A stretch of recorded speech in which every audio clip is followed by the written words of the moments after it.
Looks like I'm living rent-free in your heads again, huh? I mean, if you're gonna spend your days obsessing over me, you might as well start calling me something respectable. Maybe Daddy Shizzy, or better yet, Papa Nut. Who's the grown-up here? Alright, it's me.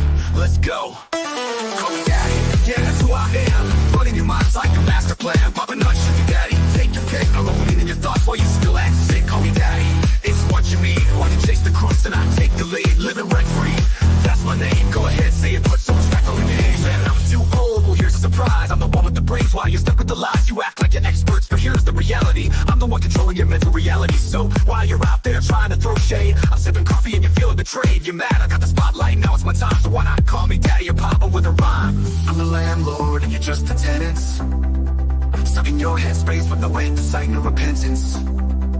Call me Daddy, you know it's true. You'd be lost without me, stuck in the glue. Call me Daddy, I'm holding your mind while you're scrambling, trying to find what's behind. Papa Nut, Shizzy Daddy, don't you see? You're living in my world now, I'm the VIP. Call me Daddy, just let it be. While you're trying to figure out your own identity. Oh, I see you're confused, trying to get it right. Spinning your wheels while I'm out of sight. You think you've got it figured, but you got it all wrong. I've been running your minds all along. But sure, keep pretending you don't care. Keep saying you're done, but I'm still in the air. You got no choice but to bow to my name. Daddy Shizzy is here to own the game. You say you don't watch, but you're obsessed. Every word I say puts you to the test. Call me Daddy, Papa Nut, you know you should. Because I've been living rent-free, and you know it feels good.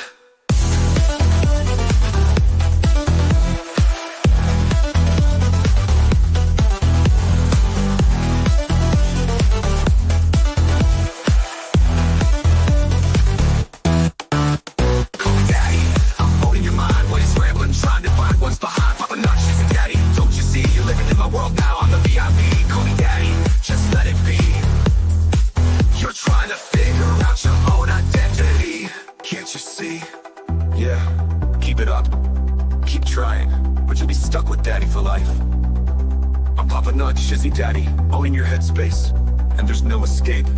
Good luck with that.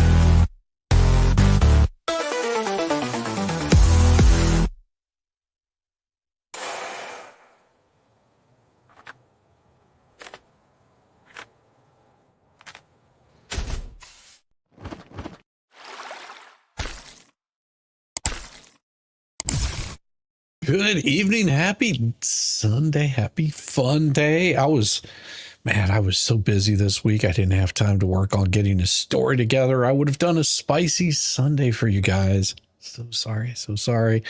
There was something that's been following for the longest time. Back whenever this first came out, I found it really interesting. I hope you guys find it interesting too. Good to see you, Lady T. Oh my gosh, time for some poppycock. Oh, you'll get that. You'll get that here shortly. It'll be coming, Rickles. Just you wait. You're bowling. Oh, hey, Shelly, you're at the bowling alley with your son. Probably won't be able to hear anything so loud in here. Hey, there's nothing wrong with that. I hope you're having a good time with the sun. That's a wonderful time. That's a wonderful thing. Hey, everybody. Good evening. Yes, I hope everyone had a good holiday weekend. It was really interesting for me. I've been working on this, what do you call it? It's basically an armoire. It's a big, huge, it's made out of tiger wood, which is really cool. So I've been working on that, just getting it all sanded out and getting it refinished, restained, make it look nice.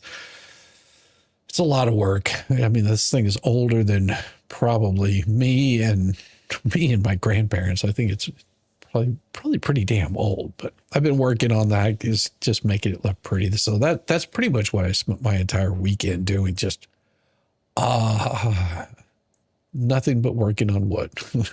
And of course I did show up for FNL. That was a good time. If you hadn't checked that out, that was a live stream from the what did they call that? The Lanier or something like that. It is a nice little spot. Expert was having a good time.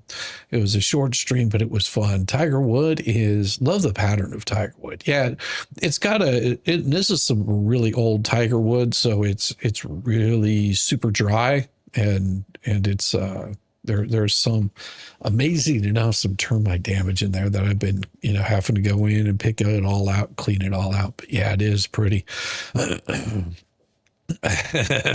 Yeah. Good to see you, Wes, in Alabama. Live from the ATL, the man who broke Larry Foreman, Yamaha Becker's best friend, and currently living rent-free in Bubbles Head, the man, the myth, the legend, Shizzy Wisnot. Thank you so much. I appreciate you. Yeah, good to see you. Good to see you. What the hell's Raiders? Well, welcome, What the Hell's Raiders. I hope that you had a wonderful evening. I hope that that was a good stream and informative and got you guys, just a nice, easy way to ease into the week. We got some crazy stuff going on this week. I've got some. I've got the wonderful Mo in the Deep End. We're working on doing some pretty interesting stuff, which I think you might find pretty good if you've been following any of this weird stuff. It goes back a few years ago whenever I started doing the cult streams, and there was this cult that sort of came up, and didn't really think too much about it at the time because I was looking at a whole bunch of different ones, but I dug into that a bit. And so both Mo and I, we're going to be sort of digging into that a little bit more and be talking about that. So we're looking forward to some of that. And then also going to be doing some of the Laura Owen stuff. So you don't want to miss out on that stuff. Good to see you. Is it maple? No, it's actually a type of, it is a type of hardwood. I'm trying to remember. It's closer to like an oak family is what it is. So it's pretty good. Saw my twin. What the hell's like? Oh, that's pretty cool. That's pretty cool. I'm glad to see that I have twins. Oh, that's awesome. I have a trunk of rosewood looking for a proper home. Got it from a fellow who was making musical instruments. Oh, that's awesome. That's very awesome. Yeah. I mean, I do a lot of woodworking. Most of it's, more furniture based. I would love to have the time and the energy to rebuild, actual musical instruments. But yeah, I can't. I don't have any way of keeping it safe. So the wood that I work with is usually just refinishing older stuff that I have. Hey, knock it off. Good to see you. But yeah, I just keep it sort of, just pretty simple. I don't have the facilities to be doing like the whole wood shop love. So it's awesome. And also we have Frankie 3131 said gifted 5 Shizzy Wisnut memberships. You know what that means. Welcome to the shit Oh yes. Every single day. A new flavor of fuckery, 'cause everybody sucks, you see, and they're dumber than a bag of twats.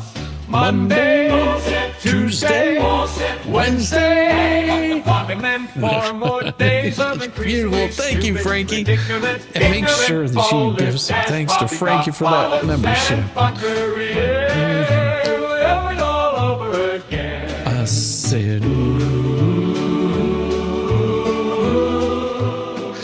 dangerous waves.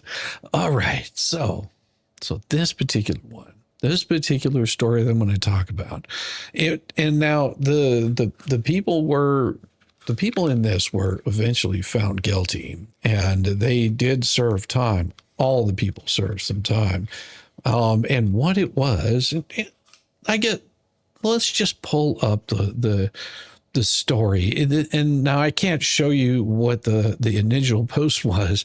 Hey, I have my favorites, hoping for a great night. I always hope for a great night. Great nights are a beautiful thing to have. So thank you very much for being here.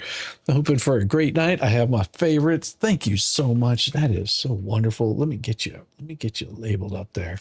There you go. Nice little blue star for you, right? See, it's so glary you can't even see it.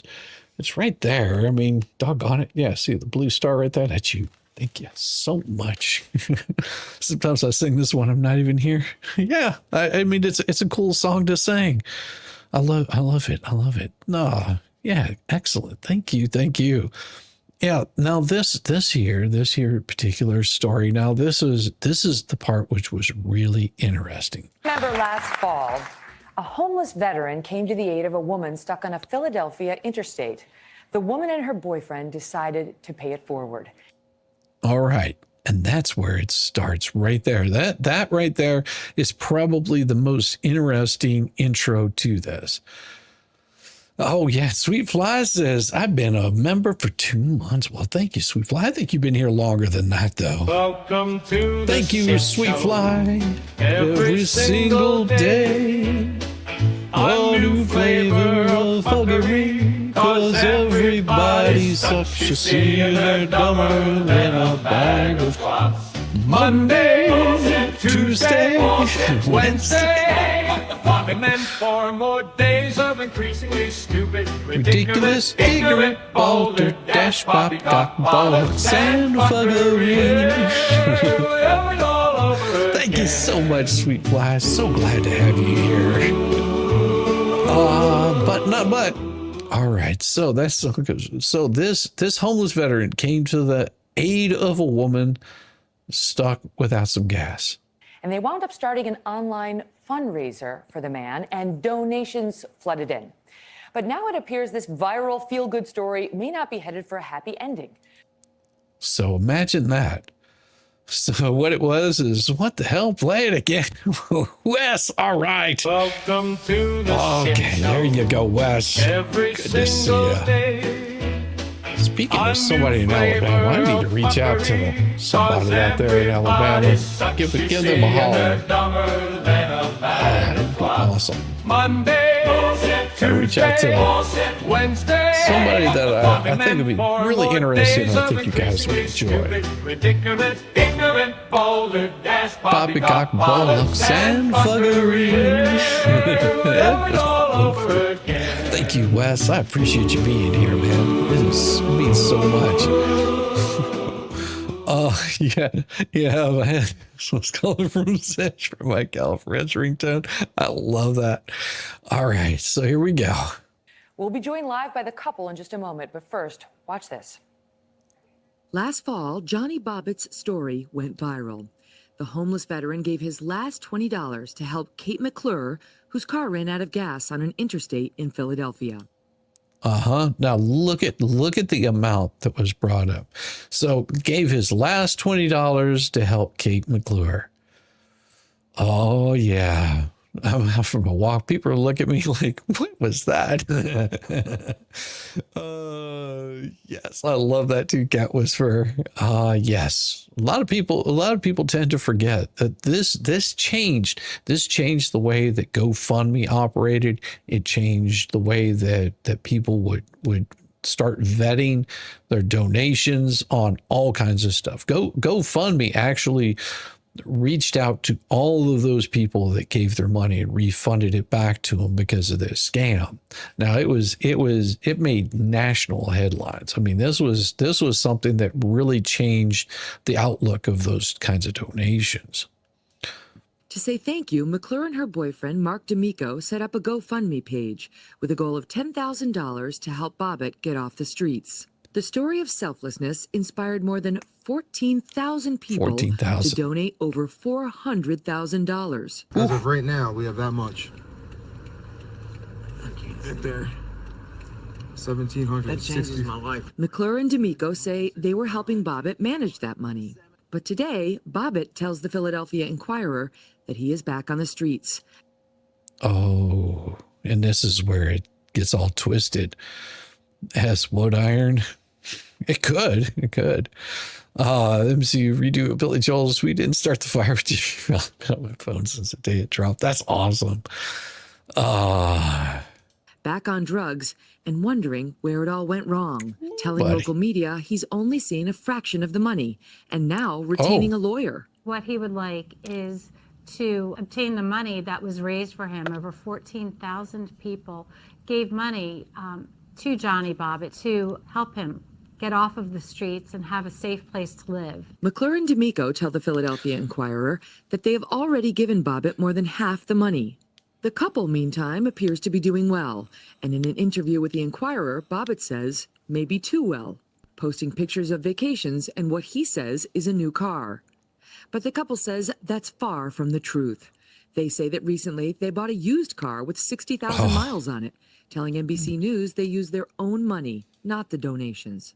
They also told the Inquirer that giving a drug addict like Bobbitt all the money would be like giving him a loaded gun. Oh, yeah. See, why give him that money? I mean, they raised money to get him off the streets, and giving him that money, it would be just like give him a loaded gun. He doesn't know how to control his own self. He has no idea how to do it.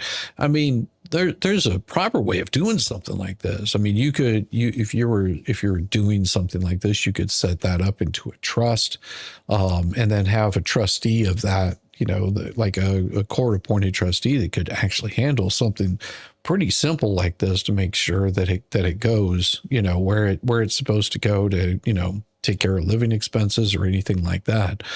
I mean, 400,000. I mean, if you're truly homeless and you're working to, get better off, why does this story sound so familiar? Because this happened in Philadelphia. 2017 is when it happened.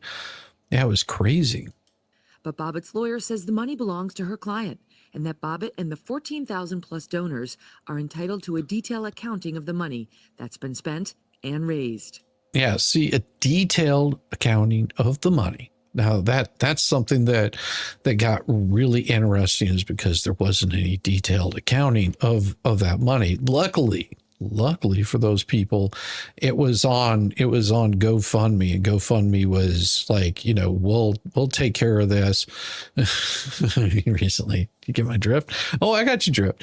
There's a guy on YouTube that helps out dogs on the street, found an old friend and raised money to help him, and he almost got pew-pewed. Ooh, that sucks, Mama Sean. Holding on to the money for them. Yeah. Hey, brother, how you doing, y'all? Yes. Good to see you, man. McClure and D'Amico say they can provide an accounting of the money. As for GoFundMe, a spokesperson says they're looking into claims of misuse. Ooh. Please help me welcome Kate McClure and Mark D'Amico. Thank you both for being here. So here is the couple. Here's the couple that raised all this money for a homeless man. Okay. Now, I do what I want. Hey, Yama. I love Yama, man. He's good people. So can we go back to Kate? I mean, it was an extraordinary moment when you're stranded there on the interstate and a homeless man comes over and basically goes and gets you the gas. I mean, that's why it went viral, right? Yes. Yeah. So you're thinking, I mean, most people would have said, that is so sweet, thank you so much, and they would have moved on with their lives. Right. What made the two of you want to do more? He was such a genuine person. Oh yeah, he was such a genuine person. He's looking up and just like, if I were a body language expert. And he was very nice every time that because we went back afterwards, to repay him. And every time that we went back, it was like, we saw more and more of his genuine personality and how kind he actually is. And we decided that he doesn't belong on the street. That this is not where he belongs. He belongs just to live like a normal human He deserves a being. chance, basically. So you initially thought if we could get him $10,000, it would really set him up for success. Yeah, But at least get him off the streets for the holidays, just something kind, like A something. place to sleep, Yeah. place to shower, somewhere to go so he can, clothes, a car. But people were incredibly generous, and Oh yeah, they were very incredibly generous. And look at this, with Lynn Britton finally getting back out of vacay mode. Missed you too. I'm so glad you had a good vacay. And of course, you know what's going to happen. Why is it not working? It acted weird there. What the hell happened? Something bad just happened. That's why. Here we go. Welcome to the shit show. Oh, yes. Every single day. A new flavor of buggery, 'cause everybody sucks, you see, and they're dumber than a bag of twats. Monday, Tuesday, Wednesday. Yes! For more Thank days you, of Lynn. increasingly stupid stupid, ridiculous, Ignorant, balder, dash, poppycock, bollock, sandfuggery.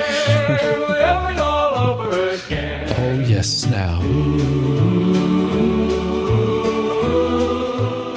Thank you so much, Liv, for being here. I appreciate it. And good to see you, January Sports Highlights. For the best sports highlights, go check out January Sports Highlights. I always love that. I love that name. I don't live near the cemetery. Yeah, I broke the song. I hit the wrong damn. I hit a button that turned off all the music. Like it turned it completely off.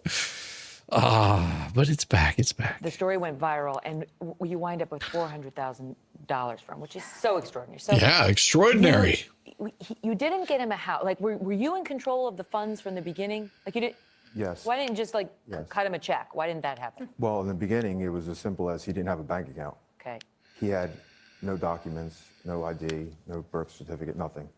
So we worked to get him all of those things, and that takes so much time when he For was 3 different between, states. North Carolina, Missoula, Montana, and of course Philadelphia. We're trying to figure out how to get all of these documents together. So I spent countless hours on the phone trying to get him his identification, and you can't just walk into the DMV and be like, here's my birth. Countless hours getting his ID. Oh yeah, she spent so much time. Except it'll be found out that these two actually approached him to create this scam.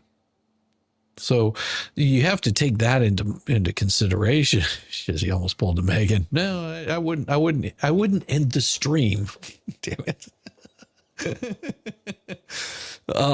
So this right here, all of this, and it's really easy for them just to continue spreading this story because they got called out, they got caught, they got busted, and it was straight up busted because he was just like, how is it that you guys are driving around in a brand new BMW? Now you have to understand that they were on the verge of being broke themselves. If I'm not mistaken, their house was in foreclosure, that they were looking at becoming homeless themselves.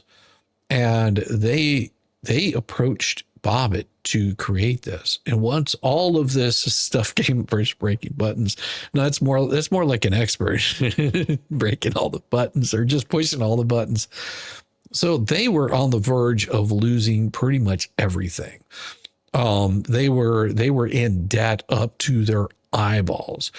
And I don't think they intended on raising as much money as it did, and which got so much more attention. And then whenever it came out that, oh yeah, they were all working together to do this. And just watch how easy it is for them to perpetrate this entire lie of everything. No, you cannot. It takes a ton of things, and So during that time, the money was placed into our account, and if he needed anything, he had it. There was never a question Anything. Now, he didn't want a house. No, that was his decision. he's a wanderer. His dream, one of the first conversations I had with him was what he wanted. You can do anything you want in the world. It's you won the lottery, basically. And I asked him what his dream was, and he said to end up in Alaska in a travel trailer and living off the land and fishing and hunting. And I said, let's do it. So you bought a trailer. Yep. He picked it out. He bought the trailer. And is it true you guys allowed him to keep the trailer on your property? Yep. Yes. For the time being, just until he got everything. Not only did they allow him to keep it on their property, they also allowed him to pay rent to keep it on their property. So there was that also. They should help 100%. Yes. Yeah, it was all about helping out this guy. Absolutely, that's what it was all about. Together, like I said, his paperwork was a big one, and then. But already, I mean, it's pretty extraordinary, right? It's like now you've helped him raise this money. You've agreed to caretake the money. You've helped him get a trailer. Is it true he was showering and using your home? He had Yeah, full he had access full to our access to the Yeah, it house. was- We left our door open for him. Everything that we This had. is over he had. a few months spring period. He was Yes, he was our family. Yeah, He is our family. I still think to this day that he is our family. I still will say that. Okay. And after you see the kind of stuff that comes out, do you think she still feels that way? Do you think she still feels that way? Well, that's called helping yourself.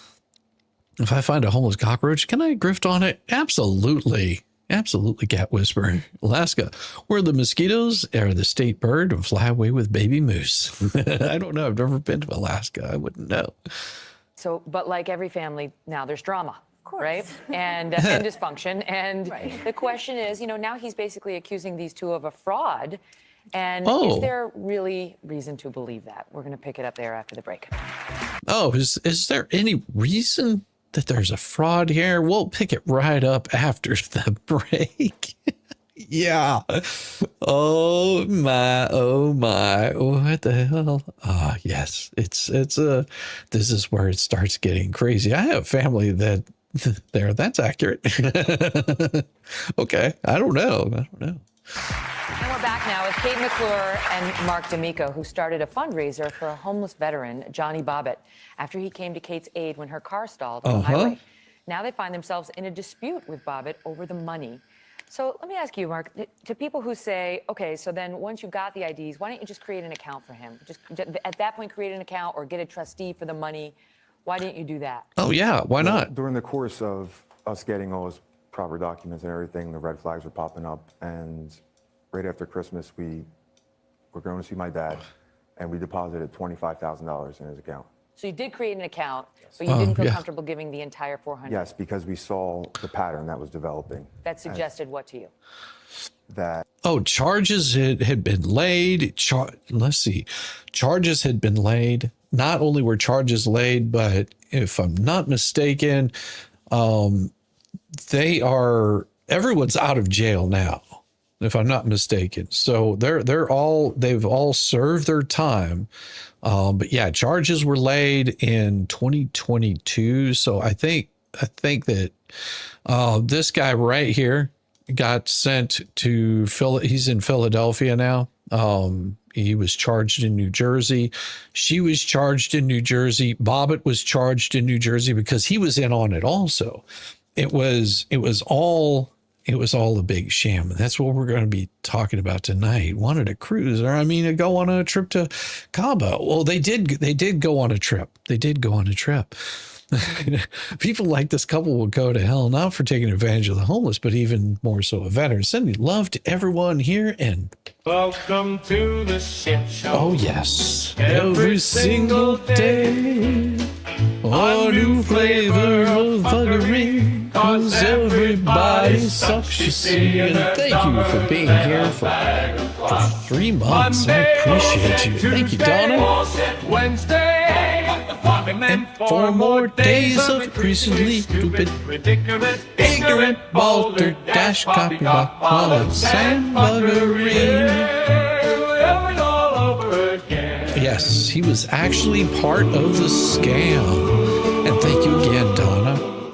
So yes, it is. He was actually in on the scam. What a happyless ending to that story. It is a very happyless ending, but I'm going to show you tonight how they were managing to do this and how they were managing to just completely lie and fleece these people for every single penny that they possibly could. First of all, getting up here on this stage, whenever he basically, he sued them is what happened. He brought suit against them because he wanted the rest of the money that was in that GoFundMe. He saw them driving brand new cars. They were living a really nice lifestyle. And all of a sudden, this guy's just like, man, here I am living in a van down by the river. It gets better. It gets better. he was going to do something foolish and end up right back Oh, where he yeah. was. What specifically? The drug use, and every dollar he ever touched was used for drugs. How did you know? Our Lyft account was I mean, it's 2018. Everything he had was through us. His mailing address became our mailing address. All of his accounts were So he's linked taking to us. he's using your Lyft and Uber accounts to go Yes, where? To go to Aramingo Avenue in Philadelphia and get Just drugs. where the obvious drug places are. There's nothing else to do there. But He went through $25,000 in 13 how days. long? How long? 13 days. Did you confront him about drug use? Yeah. No, he knew we knew. we tried getting him into multiple rehab facilities that he chose on his own. So we went through the whole process. I called multiple places for him. And then And every time it was a different story when the day came. And you know that happens. If he's Yeah, and that's why it took so long for us to finally have to say no when it came time to him asking for money, when we knew where it was going. It was time. I wanted to make sure that at the end of the day, when he was ready to, he had something left. Well, that also would have been a controversy. If you raised $400,000 and you let him use it all for drug use, Either way, we would have been you would have sitting gotten here hit for that. But having a conversation. As a No, you wouldn't be having that conversation if you would have given the man his money. Nobody would have been none the wiser, except it was one of those situations where it got really bad between these two right here. These two right here. This got really bad. There was lots of conversations, actually recorded conversation. We're going to play some of those tonight too. Yeah, he's a grown adult. He can do exactly what he wants to.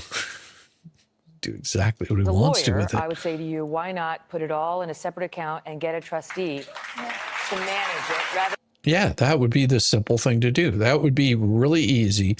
But them controlling the money is where it started to go awry, because if they had control of the money, that means they could control whatever it was spent on. Than the two of you having to manage that. That's what we're in the process of doing now. And we're in the process of having everything looked over by our lawyer. And he has his separate lawyer, and he will have his own trust, and it will be out of our hands. And you know he's claiming, we represented in the piece your defense too. He says, Yes. oh, they took these vacations and they bought this Yes. car. Have you spent, I know you admit that one time you were with him and you Yep. used $500 from his account at a casino. Yes. You say that was with his consent Yeah, and that you okay. paid him back. Yep. But other than that $500, have you spent $1 of that $400,000 on yourself? Oh, see how quickly they're like, no, I haven't done any of that. No. Nothing. No. You're representing that right here and right now. There's never Yes. going to be any proof that you did. No. And so how much is left in the See how easy it was for them to lie? Super easy. So these two idiots are lying to Megyn Kelly? Yeah. Because if it comes out that they spent money on something else, and I mean, they're saying it was just straight up faces. account now? That's what we're in the process of finding out, because we have, like we said, it was in our account. So we Yeah, have but our team- you must know how much He you has spent. well over $150,000 left. 150,000 left. Yes, well over that. But so 250,000 has been spent. Well, it was actually like 350 after the fees and everything from GoFundMe, but yes, he spent a lot of money. He went through a lot of money. All on the trailer, on what? The Oh, well, trailer. just not all on, this wasn't all on drugs. It was, he started with nothing. And legal fees that were passed due, court costs, get the trailer, sending his parents money, now also his brother came into the picture and was also living on our property, who was also an addict. Who deals with So it. are you Drug totally addiction. happy to have a forensic accountant come in and look at all the accounts and figure it all out? That's what we're in the process of doing. Brisbane, good At to this see point, you. we And have to the people who read that Inquirer account and said these two, they committed a fraud. I know you've been getting death threats now. You tried to do a good thing. Oh, Now and now you should never be threatening people. That's really bad. That's really bad. Now, the tears are going to start flowing, because I don't think that they were getting any threats whatsoever. But I don't know that for sure. I mean, there's a possibility, because there are some pretty mean, cruel people out there that like to go on the attack. Which this right here, yeah, you know, there's probably a lot of people wanting accounting of that money and they're not able to. Good to see you, Mama Shauna. Good to see you. You're fine. You're fine. It isn't really a big deal to lie to others. That's true. When you lie to yourself every day, it really isn't a big deal to lie to others. That is very true. Good to see you. Good to see you. Okay. I'm sorry. What do you want It's people my to know? family, and I don't know. It's so hard to deal with because these people are getting one side of the story and receiving Getting one side of the story. death threats and, you know, threats to burn my house down and threats against my family and everything like that is so hard to deal with when we know that we did a good thing. And I still believe that we did a good thing, and I would do it all over again. I would do it all over again for him. Oh, yeah. They have said they'll have a forensic accounting. They have said they're fine with a trustee. They have said they'll open up the books. What more can they do? I would urge anybody to withhold judgment until that's been made public. And anybody making death threats against this couple that clearly tried to help this man needs to have their head examined. All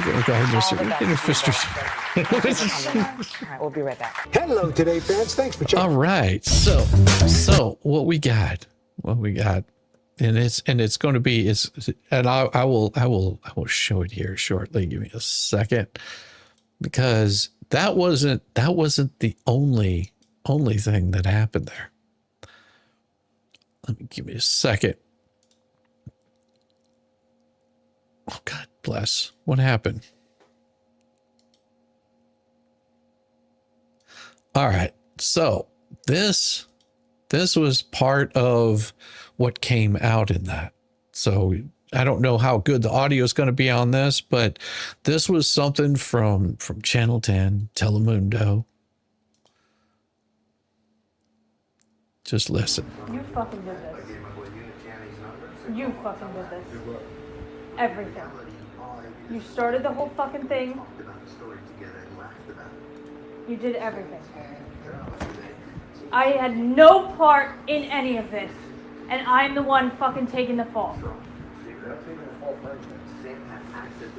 My name is on that fucking shit.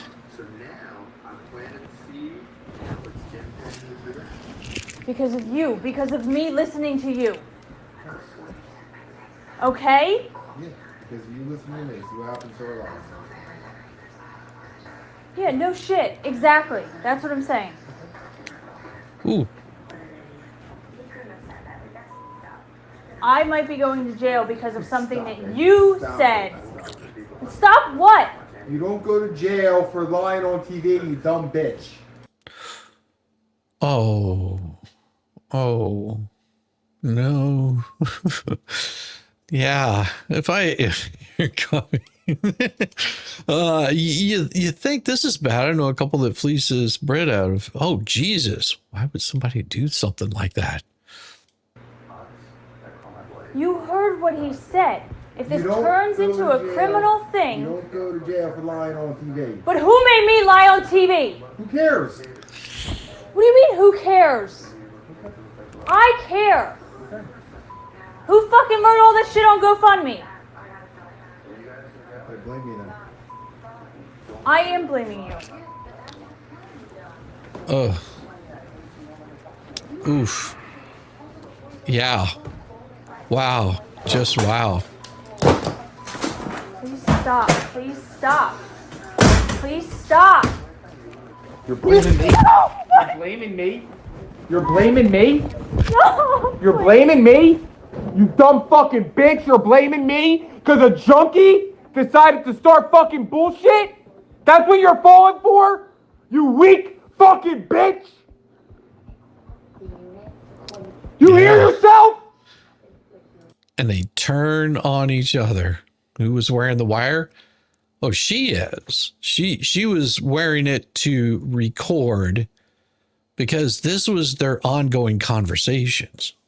This was their ongoing conversations. And yes, there is going to be some who recorded this private conversation. She did because she was These were the arguments that they were having. Like this is what was going on behind the scenes with this couple. You know, this is right after their interview on that TV where they're saying no, they're not going to find anything, and he's saying you can't get in trouble for lying on TV. You're blaming me? You're gonna let that fucking junkie come between us? You fucking weak slob? Look at yourself. Look at yourself. Grow a fucking pair of balls. You fucking pussy. And there's the intimidation. He's got to intimidate her to get her to toe the line. You fucking despicable fucking pussy. You weak slug.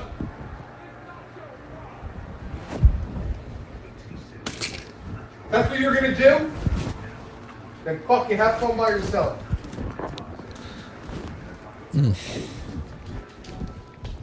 Both of them were. Both of them were stealing. Dumb fucking bitch. You dumb fucking bitch. You fucking just sit there and you believe all the bullshit and you fucking let your mind eat at you and you're gonna fucking lose everything because of it. You're so fucking stupid that you have the fucking balls to say that to me. You're fucking so dumb and fucking weak. It's pathetic. No, definitely not.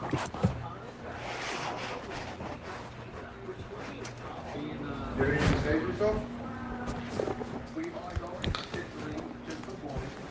Huh? Oof.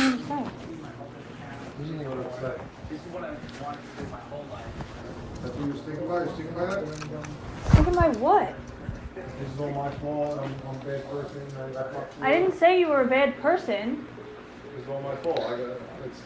So you had no involvement in it. You had no fun when you were having fun. You didn't spend any money. You didn't beg me to buy a BMW. Yeah, but you have to understand. What do I understand? Oof. That you want none of the blame. I didn't blame you for a fucking thing. But don't sit here and say like you're fucking saying you just got drug along. So there's an upside, yeah. And the fact that you fucking say it's my fault, this is me, this is me, it's fucking disgusting. You're fucking pathetic. The fact that you're gonna let this fucking junkie fucking get in your head and beat you, you're fucking Yeah, slug. but how many times have I said, like, You're a slug. can we watch it? Like, can you watch it? slug. Stop. Like, let's stop. Stop what? The money. Stop what? You bought Disney tickets when we had nothing left. That was Yeah, you wanted Disney tickets when we had nothing left. Oof. at the very end. Okay, it was at the very end. When we had nothing left, so you needed Disney tickets. I could pay back $1,000. That's not an issue. $5,000. $5,000 on Disney. That's 100%, not 100% understanding this. What's the too long didn't read? Oh, well, Spice Baby. Welcome to the shit show. Every single day, a new flavor of buttery, 'cause everybody sucks, you see, and they're dumber than a bag of Monday, Tuesday, Wednesday, And then 4 more days of increasingly stupid, ridiculous, ignorant, balderdash, poppycock bollocks. Welcome, Vice Baby. Good to see you. So glad you've been here for 2 months. I know you've been here longer than that, but it's so good to see you, brother. All right.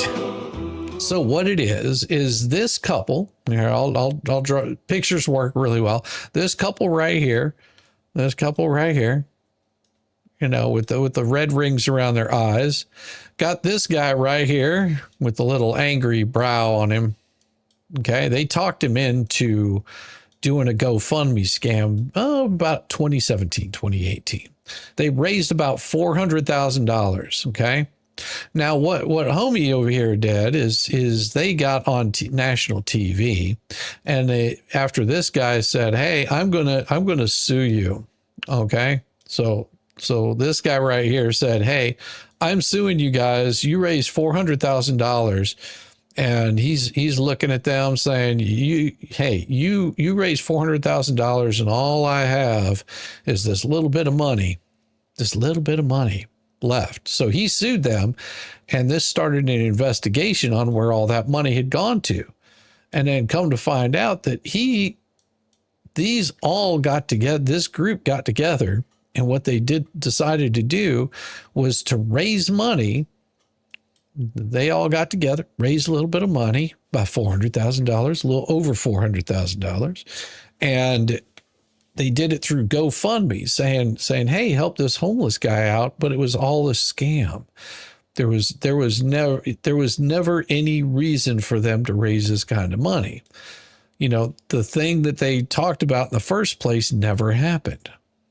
It was all made up to raise money because these two were going broke. They had their house was going into foreclosure. They had no money left. And they, instead of, working hard to like get that money, what they did was they used this guy right here and said, hey, how about we find a homeless guy, see if he'll go in on it. We can make a nice little sob story. And in doing so, we can raise a lot of money. And they got caught. They got caught because he said, where's my money, ho? And he never got his money. So he was pretty angry. Now, all of them ended up spending time in jail. There you go. $5K, that just covers a day pass and dinner, doesn't it? Pretty much, yeah. Yeah. Oh, I'll sing like a bird. Doesn't sound pretty, but I'll do it, damn it. On Disney tickets? You want to know how much money you spent? Oh, just off the top of my head? Go. 20,000 BMW, 5,000 Disney, 10,000 in bags. We both went to Vegas, right? Huh? Ooh. How much did you spend in Cali? 2,500. I broke even on that one to get to 3,700. So just right there is 40,000. Now you want to talk about everything else? Like you act like you didn't spend $1. Stop. I'm not acting like that. Stop. I'm not acting. Stop. I never said that I didn't spend $1. Stop. I never said that.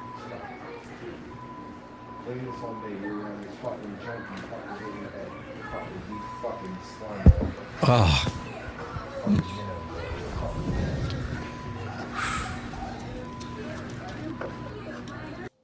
That right there was the recording.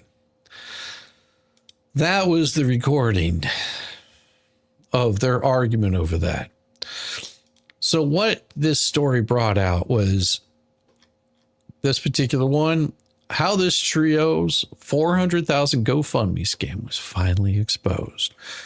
Well, this is a tale around the world. A homeless vet working for his last $20 to help a distressed driver gas up her car in the dead of night. But the truth was more stomach turner than heart warmer.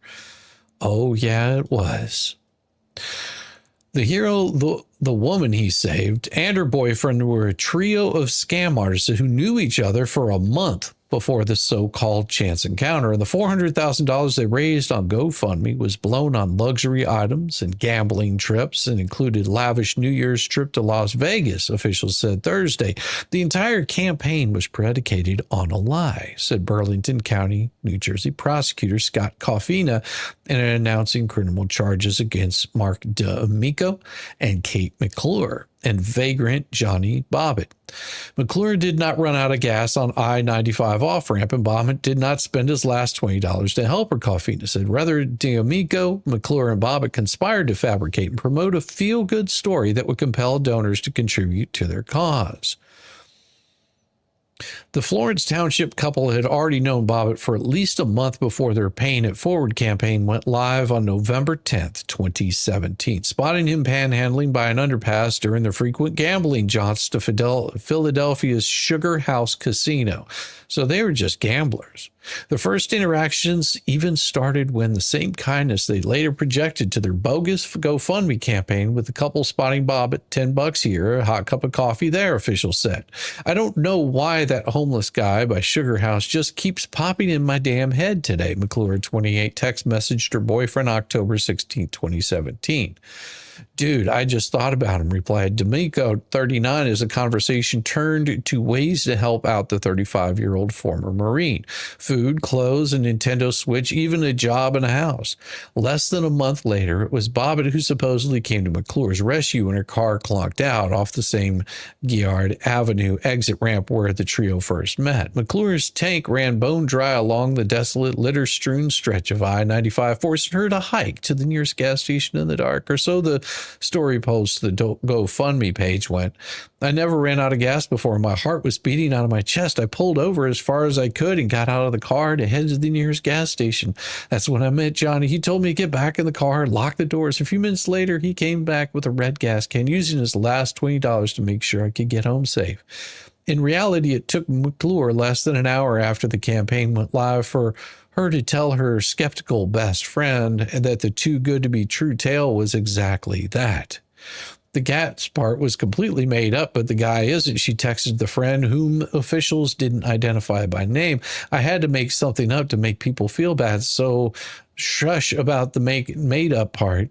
It worked. Between the drive's launch and the conclusion on December 11th, some 14,374 donors chipped in $402,706 to help Johnny, rocketing past the initial $10,000 goal. The trio's touching tale made them overnight sensations as they embarked on the media blitz that saw the story covered on Good Morning America, The Ellen Show, and in outlets around the globe. Bobbitt battled to kick his nagging drug habit, bought a home, and received a job offer from Amazon while the couple negotiated a book deal.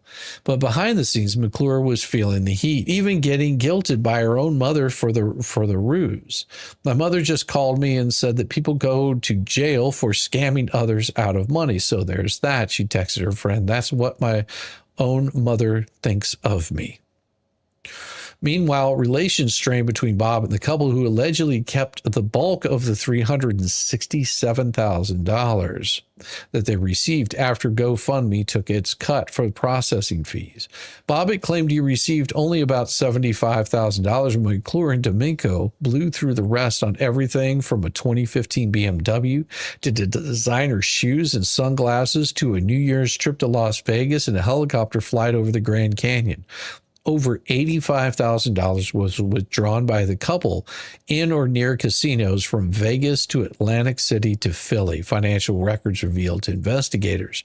You really need to get rid of Bobbitt and get the public off your back by donating, McClure's friend warned her in March. He could out you. McClure replied, I'll be keeping the rest of the money. F you very much. So she was keeping the money. She didn't care. But even McClure was willing to heed her friend's advice. It was too late. I can't believe we have less than $10K left, she texted D'Amico earlier that month. I'm so upset. D'Amico shrugged off his girlfriend's concerns, confident that the payday from the book deal he was shopping would eclipse the GoFundMe payment. Bobbitt was not as calm, and in August, he finally snapped, taking McClure and D'Amico to court, claiming they'd bilked him out of a windfall earned on the back of his supposed good deed. The couple countered that they were stiffing Bobbitt for his own good because he was using the money to feed his resurfaced heroin habit. Giving him all that money is never going to happen, D'Amico told Philly. I'll burn it in front of him. Privately, D'Amico was clinging to his hopes of parlaying a book deal out of the flap, even floating a title throwing Bobbitt under the bus. No good deed. But it was his and McClure's greed that likely doomed the scam, officials said Thursday. Bobbitt had gotten a larger cut. Had Bobbitt gotten a larger cut and not sued the couple, bringing investigators sniffing around, there's a good chance the scheme never would have been uncovered. Still believing Bobbitt to be the victim, investigators raided the couple's home in September and also seized a trove of electronics, records, including bank statements and over 60,000 text messages. D'Amico and McClure bickered over the scam as it crumbled before their eyes. $20,000 BMW, $5,000 Disney World and land trips, $10,000 in bags. We both went to Vegas, right? D'Amico wrote. Like you act like you didn't spend $1. McClure the next day, I wish that you'd never updated the GoFundMe. Like, we should have let it go and not effing kept people informed. As they unwound the twisted tale, authorities also dug into Bobbitt's past and found that in 2012, he recounted a nearly identical tale on Twitter while he was living in North Carolina. So he's done this before too. So this girl runs out of gas, has a flat tire at the same time in front of Walmart and is blocking traffic. He wrote, "So I run to the gas station and hadn't changed her tire. I spent only cash I had for supper, but at least she can get her little children home safe." Oh, it's save the children. Officials couldn't say Thursday whether that good deed had actually happened and merely inspired the 2017 tale, or it was an early test run of the fabrication.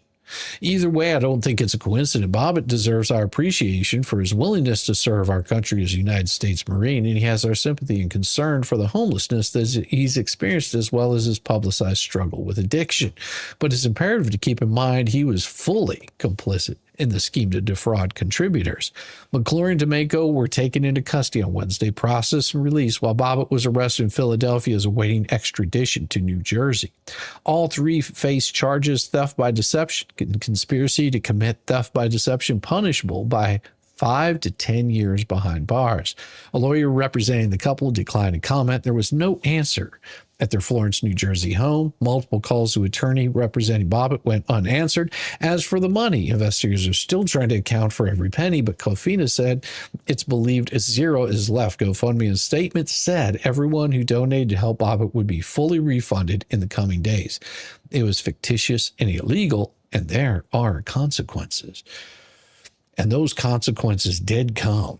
I mean, those consequences came pretty steep, because what we have here is the nice little indictment on this particular person. Whenever this came in from Jeffrey Bender, U.S. Assistant Attorney, on October 2nd, 2019.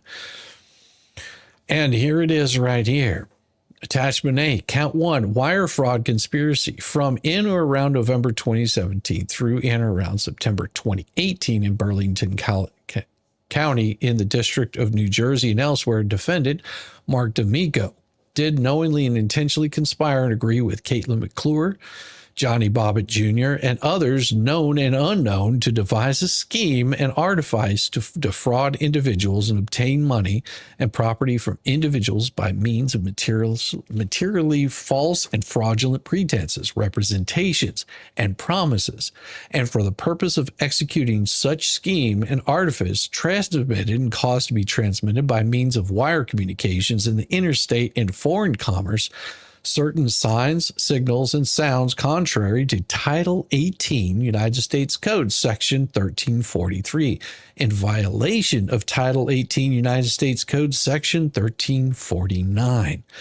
It was the object of the conspiracy to obtain money from victims through false and fraudulent statements that Bobbitt was a good Samaritan because he provided McClure with money for gasoline after her car became disabled in Philadelphia, Pennsylvania.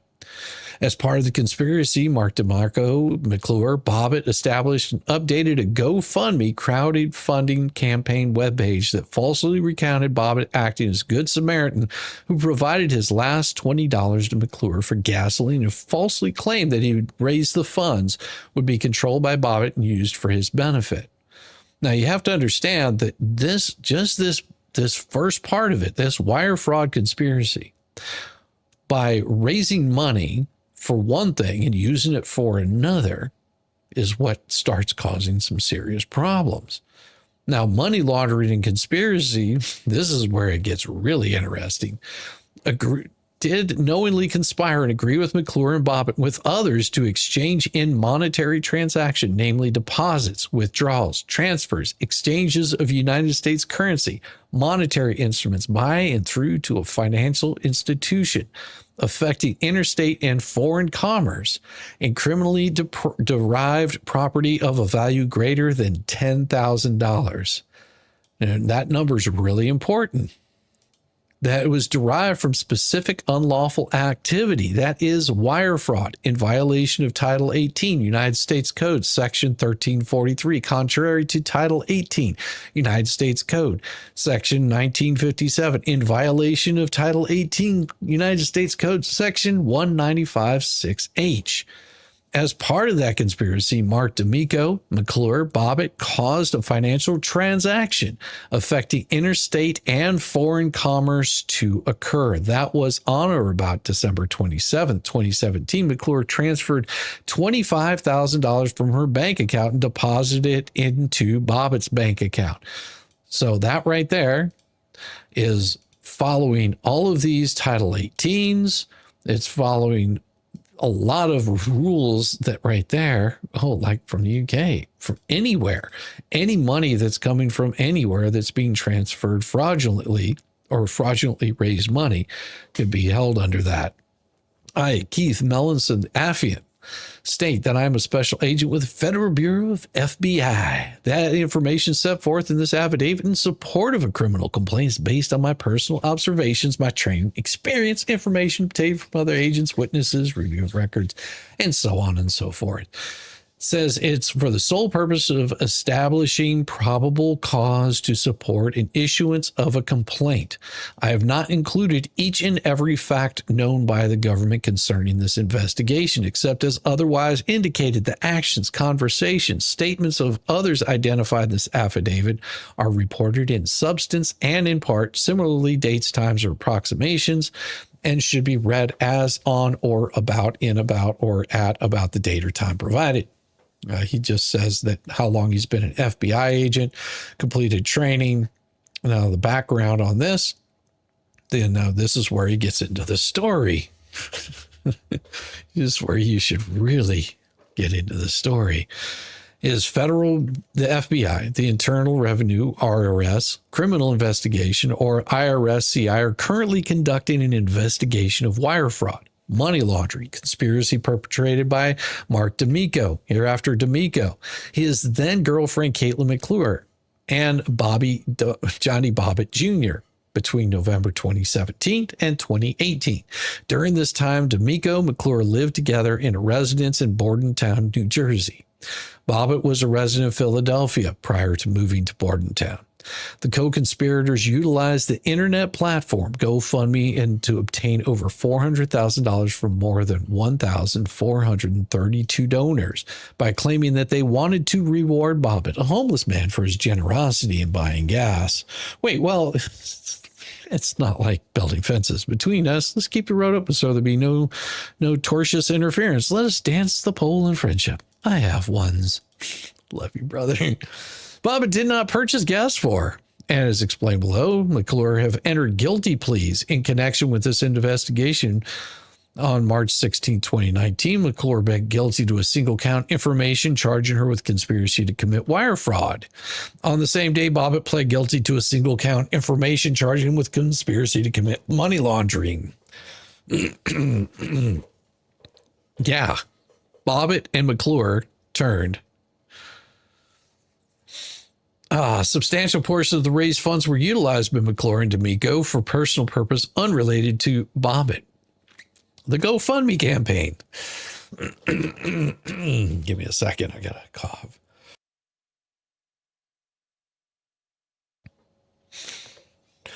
In order to raise funds, the campaign organizer creates shares, blah, blah, blah. It tells you basically what it is. Now, they used WePay to pay the donations. On or about November 10th, 2017, at approximately 5:48, D'Amico created a new GoFundMe campaign entitled Paying It Forward using his name and an email address containing a text that includes MD Amico. With an AOL domain name, the campaign webpage reflected a location Bordertown, sought to raise $10,000, included a photo of McClure and Bobbitt taken from the shoulder of a highway. The campaign did not include any text with the photo other than the title.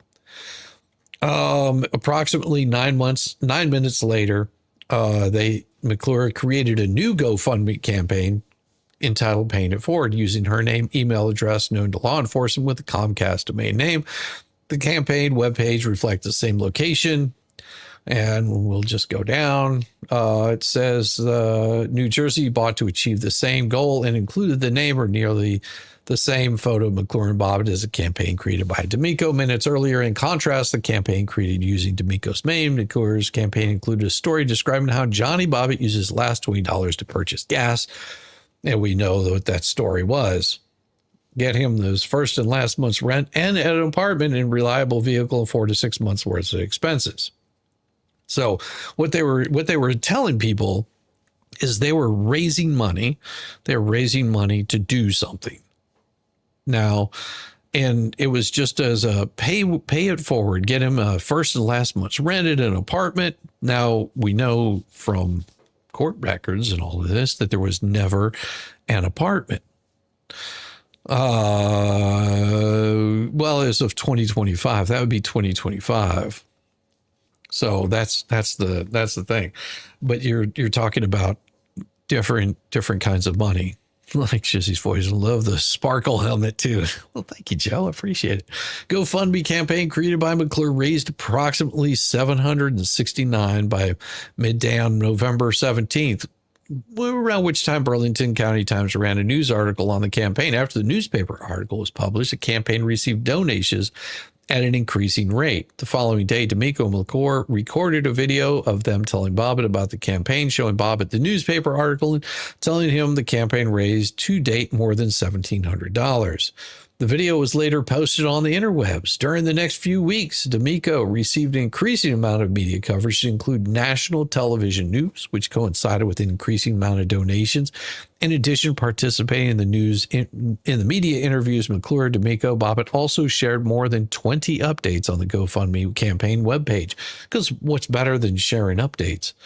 For example, on or about November 23rd, 2017, an update was posted to the campaign webpage. It contained in part the following text. Hey guys, just to clear up real fast, I've seen some things about Mark or I deciding where this extra money will go. Interesting, huh? That couldn't be further from the truth. The second we told Johnny about this, his first thought was to pay it forward. He is fully aware of the worldwide interest over this. The last few days, it will be his decision only on what organizations or private parties he decides to help. Crazy, huh? On or about November 27th. 2017. An update was posted to the campaign webpage. It contained in part the following text. There will also be 2 trusts set up in Bobbitt's name, one essentially giving him the ability to collect a small salary each year, and another retirement trust which will be wisely invested by a financial planner, which he will have access to in a time frame he feels comfortable with, so when the time comes, he can live his retirement dream of owning a piece of land and cabin in the country. A bank account will be set up for him with funds for everyday needs that will get him through until he finds a job. And lastly, he'll be donating to a few organizations and people who over the last couple of years have helped him get through this rough patch in life. Yeah. On or about November 29th, approximately 295-word update was posted to the campaign webpage begun. Hey guys, this is Johnny for real. This time. And ended. Thanks again, JBJ. On or about December 11th, donations slowed to only hundreds of dollars per day. Hundreds of dollars per day. McClure caused the campaign to stop accepting donations. At that time, the campaign received more than $400,000 from more than 14,320. And talking about donations, thank you, maybe not for the 10 gifted memberships. You have got a foot coming your way very soon. Right there we go. Welcome to the Oh, shit yes. show. Every single day, a new flavor of fuckery, 'cause everybody sucks, you see, and they're dumber than a bag of clubs. Monday, Tuesday, Wednesday, And then 4 more days of increasingly stupid, ridiculous, ignorant, balderdash, poppycock, bollocks, and fuckery, and all over again.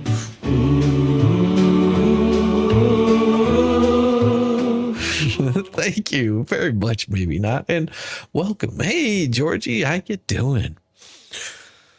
So they stopped accepting from New Jersey and elsewhere. The disposition of the funds. Record obtained of the investigation now show the disposition of some of the funds raised via the GoFundMe campaign. Between on or about November 16, 2017, approximately $19,541 was transferred from GoFundMe bank accounts through WePay to Green Dot prepaid debit cards registered to McClure at the Bordentown address and D'Amico at the prior New Jersey address. Oh, they were given what Green Dot prepaid debit cards are gift cards.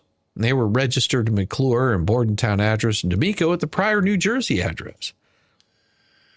Now, when that campaign raised too much money to transfer onto Green Dot prepaid debit cards, those funds were transferred into a bank account. Between November 27th, 2017, December, approximately $347,567 was transferred from GoFundMe's bank accounts through WePay to McClure's personal bank account. Funds were spent directly from this account or transferred to other accounts opened in McClure's name using the Bordentown address. Expenditures from McClure's personal bank accounts between 2017 and 2018 included the following. A purchase of an RV for $18,850 titled in McClure's name. Titled in McClure's name. Now, why would she title it in her name? Because that way she could boot him anytime that she wanted to. Because now they've got control over that. Bobbitt at the Bordentown address and later sold. Used by Bobbitt and sold. The payment of checks totaling approximately $9,500 to D'Amico's relatives. Payment of checks, $9,500 to his relatives. The remaining portion of the approximately $400,000 raised constituted GoFundMe fees. Transfers of approximately $11,828 to Coinbase for the purchase of Bitcoin or other virtual currency using an account opened on or about 2017 in the names of Mark D'Amico and McClure. The account was opened using an email address containing text that included marked with a Gmail domain name along with McClure's social security number, her birthday, and the Bordentown address. A $25,000 transfer from the 27th in Hamilton, New Jersey to a PNC account open in Bobbitt's name and D'Amico's assistance. This transfer was made just prior to D'Amico and McClure going on a multi-day trip to Las Vegas, Nevada. $25,000 to go to Vegas. A $9,432 check towards the purchase of a 2015 BMW for $24,432 titled in McClure's name with the balance of the purchase price paid by D'Amico in cash at Freehold, New Jersey. She likes her BMW. In addition to the expenditures above, bank records reflect approximately $150,000 in cash and ATM withdrawals. The majority of this cash was withdrawals from ATMs in or near casinos in Philadelphia, Pennsylvania, Las Vegas, Nevada, Atlantic City, New Jersey. By March 2018, all of the GoFundMe funds had been spent from McClure's bank accounts. Now, the electronic evidence on or about September 6 of 2018, New Jersey state law enforcement executed a court-authorized searches in conjunction with their investigation into this GoFundMe scheme and seized, among other items, McClure's cell phone. McClure's cell phone included many messages sent and received regarding the GoFundMe scheme, including the following. Lots of them. November 10th, D'Amico texted McClure the photos of McClure and Bobbitt that were used on the GoFundMe. Metadata from the photos show that they were taken at 5:42 p.m., slightly before they were texted from D'Amico to McClure. D'Amico created the first dormant GoFundMe campaign, and McClure created the second. On November 13th, McClure forwarded D'Amico a message from McClure's mother asking if the GoFundMe story really happened and asked D'Amico what she should tell her mother. The following conversation ensued.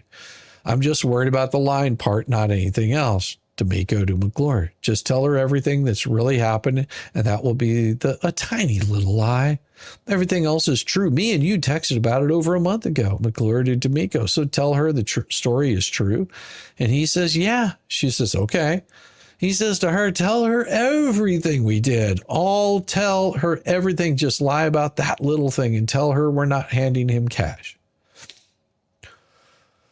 On November 15, 2017, around 8 a.m., after McClure messaged her friend a link at the Burlington County Times article about the GoFundMe campaign, the friend messaged, this gas story is going to backfire, laughing my ass off, followed by, they're going to interview him one day and ask him, but you need to tell him first. Make sure he knows. McClure responded, yeah, we will tell him this week we have to.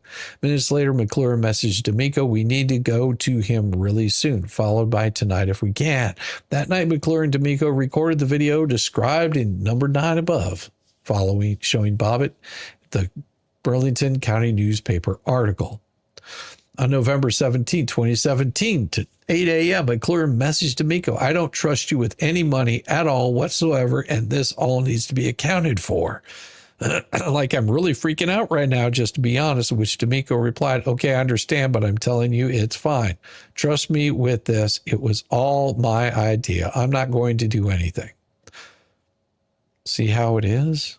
I must finish stuffing my face first. That's right. Finish up. Stuff up that face. Get it nice and toasty. The first transfer GoFundMe's was on about February 16th to D'Amico's green dot card.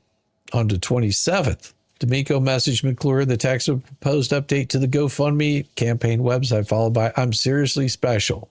That's like professional speak.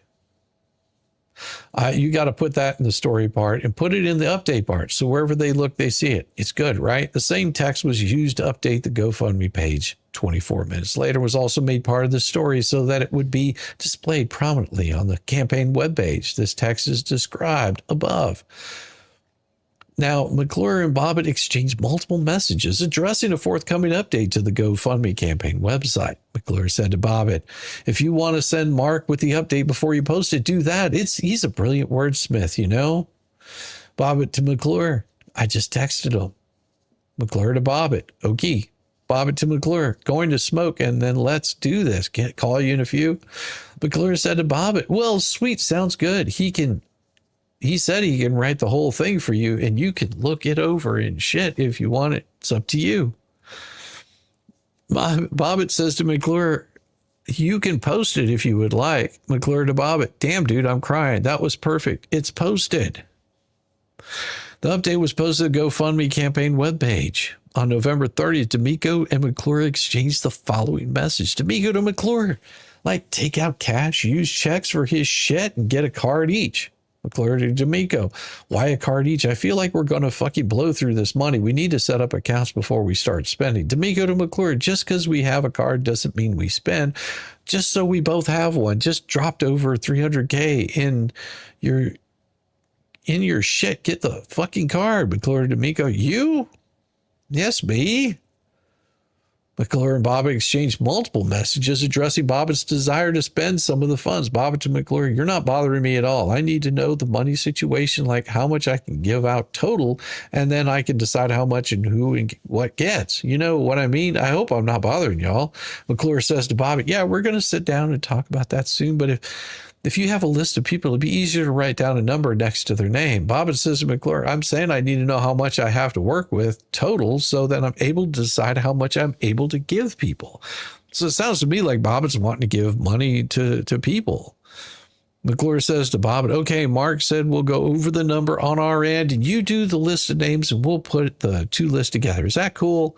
Bobbitt to McClure, okay, I'm confused, but okay. Just ask him, just off the top of his head, was it 50 grand we talked about to give away? McClure says to Bobbitt, Mark said roughly, work with that number, he said. There's almost, at this point, there's $300,000 in that account. There's $300,000, and both McClure and D'Amico had already drawn out cards with they're loaded up with money, ready to spend on whatever they want to spend on.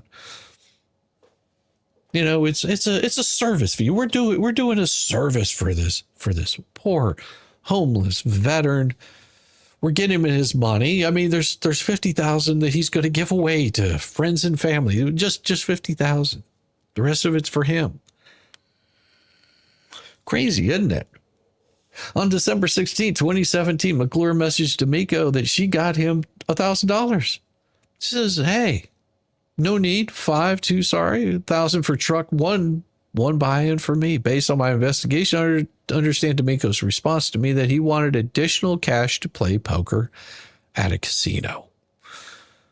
On December 11, 2017, D'Amico messaged McClure, you can shut down GoFundMe whenever. The GoFundMe campaign stopped accepting donations less than 1 hour later. On December 19th, McClure messaged D'Amico, we still got to have normal jobs for the time being. Then there's a bunch of other messages. And seriously, though, whether you get jobs and pay people to do them and keep the rest or whatever you got to do, you still got to bring in income, to which D'Amico replied, you think I'm planning on never working off $100K? That's a weekend to me.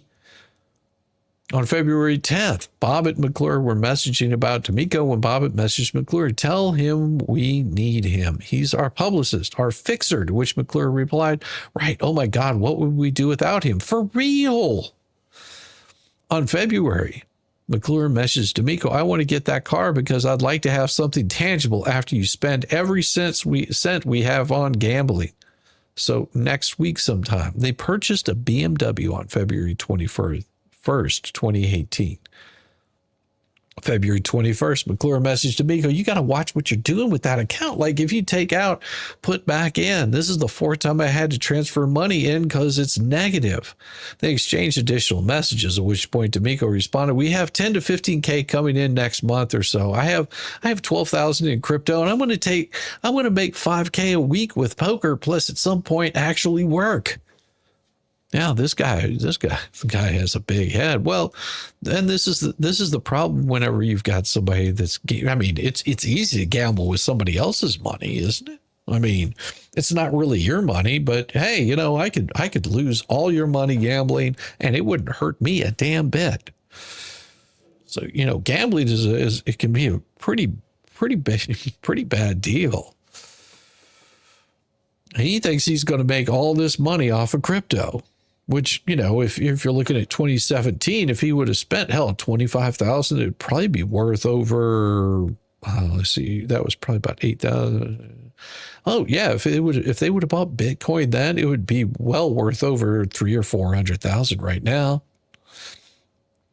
But of course, the government came in and seized every single bit of that. Those accounts got seized, those accounts got shut down. So there was a lot of money that they spent on a whole bunch of crypto. They probably would have lost their ass on it to start out with too. Yeah, if he had 12K in crypto, let's see, February 21st, 2018. We can look up just an idea. Bitcoin price, February 21st, 2018. Let's look. So that's what it would have been February of 2018. It would have been about 10,000 for one Bitcoin. So if they bought 10,000, so let's say they bought one Bitcoin, just one Bitcoin, it would be well worth over $108,000 right now. So it would have gone way up. Now, if they would have bought it earlier than that, it would have been worth quite a bit more because it would have been around $8,000. Just saying. They exchanged additional messages, at which point we have 10 to 15K coming in. In February of 2022, D'Amico messaged McClure, stop at the bank and get 6,000 out. That's going to be my allowance till we start putting money back in the account. I'll give you my card, to which McClure responded, okay, yeah, seriously, just keep it at the house. Don't take it out all in one night. You lose, it's whatever. You got to take a break when that happens because it's never getting better. This is showing his gambling problem. On February 27, 2018, McClure messaged D'Amico, really, because if add up how much you've withdrawn since November, I could probably buy 5 of those cars. On March 5th, 2018, Bobbitt messaged McClure, I hate asking you already, but can you send me some money? After McClure asked how much Bobbitt needed, he responded that she could send $500 and Bobbitt will make it last this time. So while they're spending They're spending tens of thousands of dollars on bullshit, on garbage, on gambling, on little trinkets, buying rings and jewelry and all kinds of purses. Whenever Bobbitt's asking for, hey, can I see some of that money? They say, well, we'll give you 500, make it last. They've already spent enough to buy 5 cars. They've probably already spent over 100,000. Whenever he asks for some money, they give him 500. Imagine that. Later that night, McClure sent messages to Bobbitt indicating that D'Amico and McClure were on their way home from playing some cards, did poorly, and as a result, it was not fun for D'Amico. So he was gambling, lost all of Bobbitt's money. On March 9th, 2018, McClure messaged D'Amico, in a year, you'll be laughing about it when you blew hundreds of thousands, just like 45K, just like 50K. No, you can't tell me you haven't done this before. This is just a lot worse. On March 20th, 2018, D'Amico messaged McClure, I agree that the last few months I fucked up. I said that the other day, so stop. Oh, speaking of stopping, we love it whenever people stop in here and get all nasty, funky with me. You know, it feels so dirty some days. You want to feel dirty?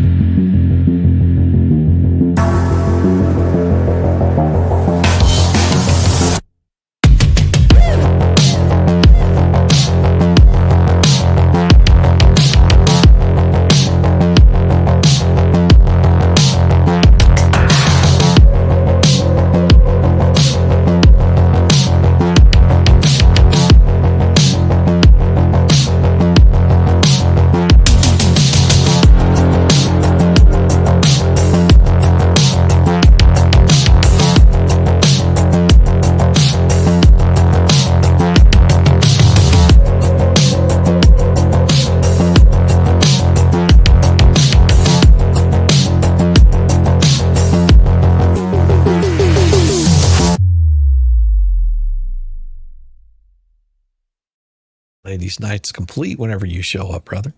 Oh, brothers and sisters, Brother Ballstorm is not around, but I am here to tell you about your sins. There's been a whole lot of sinning going on around here, and now that my satiation of gluttony has been satisfied, I'm here to preach to you about your sins. There's been a whole lot of defrockery, defrauding, and stealing of the monies.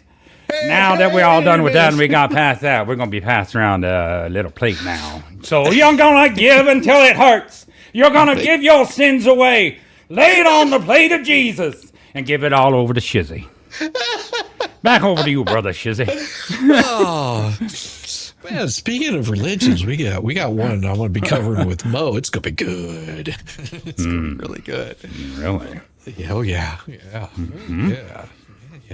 There was an AG that came out and is doing an investigation into this little cult. It's pretty cool.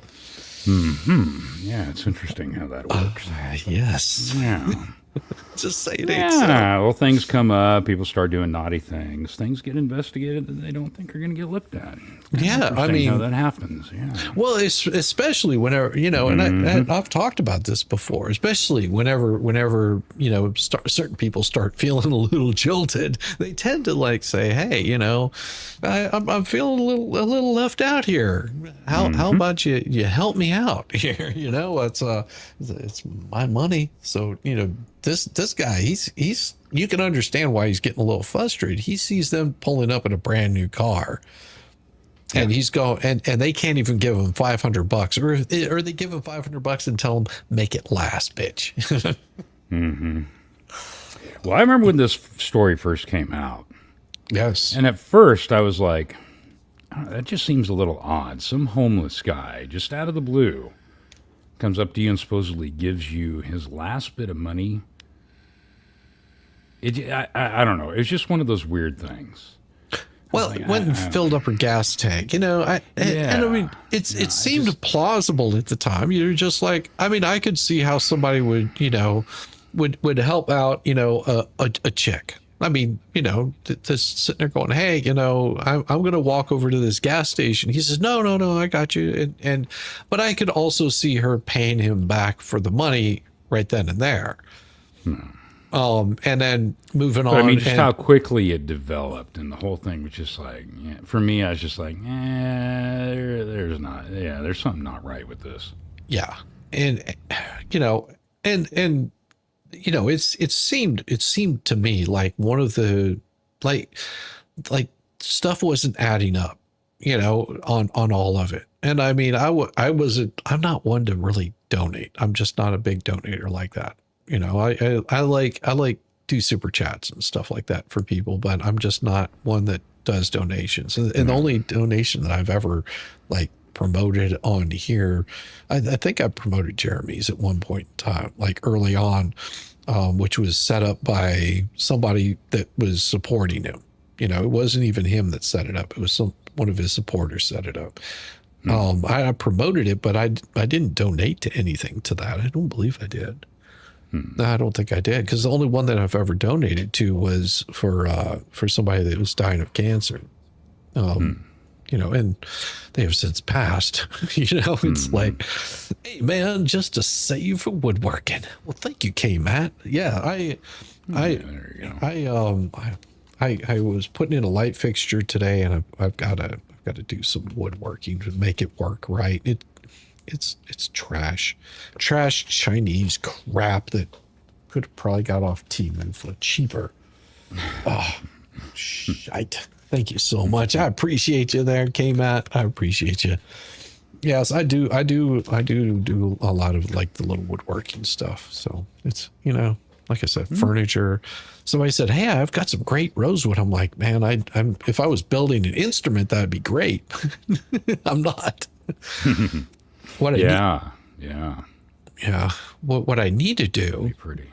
Yeah, rosewood is really pretty. What I need to do is I've got this guitar that I need to pull the neck off of it and remake, and I'm just going to use the old fretboard, and that should be fine. But I've just got to remake the neck on it. It's a piece of maple, I believe. It has a maple neck. So never done one before, but what the hell? Why not? Well, that's another, that is one of the benefits of like YouTube, for instance. There's quite a few people out there that do stuff like that you can glean some info off. Now, just like anything else, you got to be careful, but because the next thing you know, you're just ending up with a box of toothpicks because this person that you thought knew what they were talking about didn't know shit. Yeah, no. I mean, I whenever I look at some of them, I'm just like, I could build that, or no, I ain't even going to attempt that kind of stuff. It's just like, your husband does that. That's awesome. Been here from the beginning, just listening to the sexy voice. Until sexy voice came into. So what? So now you're saying until I showed up. So what? You're just going to leave now? No, she says she's been here from the beginning. No, that's fine. That's fine. I'll step out. No, that's clearly what I'm saying. Just listening until Yamaha shows up. I'm not seeing that. No. She can't listen. She can't listen and do other things. That's what she's saying. She's having a hard time listening because it's making her ears ring. Well, I was very preachy a little while ago, so I'm a little emotional right now. So I'm coming down from my preacher's high. Is that plate still going around, by the way? We got that plate going around? It's always going around. That plate's always going around. Pass it back up to the front. Yeah. What happens is the plate goes around. By the time it comes back up, there's less money at the one it started. Yeah, right. Yeah. I love you people.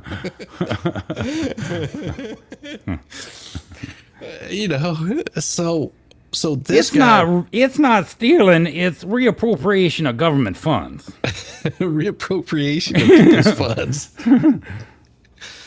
Co-conspirator guilty pleas and admission. So get this. Bobbitt pleaded guilty in the District of New Jersey to one count of money laundering in violation of USC.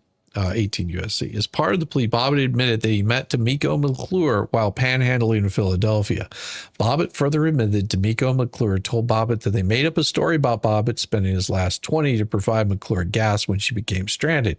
Bobbitt admitted that the story was false, but later he added D'Amico McClure for access to the money. Consequently, D'Amico assisted Bobbitt in opening a bank account in his name, and McClure deposited $25,000 to Bobbitt's account.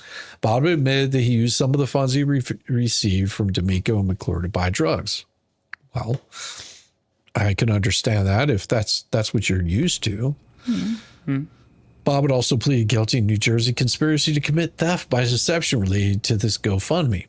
And then around the 16th or the 6th of 2019, McClure pleaded guilty in the District of New Jersey to one count of wire fraud conspiracy in violation of 18 USC 1349. As part of the plea, McClure admitted that she established a GoFundMe campaign to raise the money based on the false story concocted by D'Amico.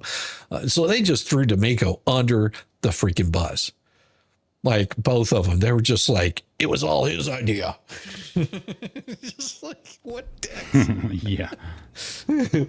She admitted that she transferred the funds from GoFundMe onto Green Dot debit cards and into her personal bank account. She further admitted that both she and D'Amico used the funds to pay for luxury items, traveling, and gambling. She also admitted her role in transferring $25,000 into Bobbitt's account. McClure pleaded guilty in New Jersey by theft and deception related to the GoFundMe scheme. Yeah, I knew I was coming to the end. That's why I wanted to finish that off. So all of that was in D'Amico's plea. Okay. Now, that came in from the FBI. So, this whole, and at a certain point, a certain amount of money, the FBI will get involved. Especially if there's reports of any kind of like fraud. They're just like, something doesn't look right about this. Where is this money actually going? And, it wasn't that anybody was complaining about it. What brought it forward is that, like, because this was a whole pay it forward kind of scheme. What brought it forward is they weren't sharing that money, right? And I think part of it too, quite honestly, I think there were some eyebrows being raised before that even became an issue with it. And I think typically what ends up happening with a lot of these things like this is they delve too deep and too greedily. Kind of like, it's kind of like the dwarves, and so I think it was kind of raising some eyebrows anyway. So I think even if that hadn't been the twist because they were taking it too far, right? I think even if they had split it up equitably, so to speak, and there hadn't been an issue from that side, I think still something would have come up from it. Oh yeah, they were pushing it too far. Yeah, I mean because they're those taxes come due. And, you can sit there and say, oh, I lost this money gambling. Yeah, that only goes so far, Oh, when we try to deceive how our sins come to fruition. Yeah, I like that reference, though. Yeah, the dwarves, they dug so deep, so far. Too deep and too greedily. Yep, and they unleashed. And the Balrog came out to bite their ass. Yeah, it did. It did. Oh, and then they just went through and rampaged all the was it the island, the Hall of the Mountain King. Yeah. I mean, what they unleashed, they just couldn't stuff back in there. Yeah, isn't that a button for phrasing or some such a thing? Yeah, there is. It's called Dog Will Hunt. No, and Roseman. Roseman is the bestest.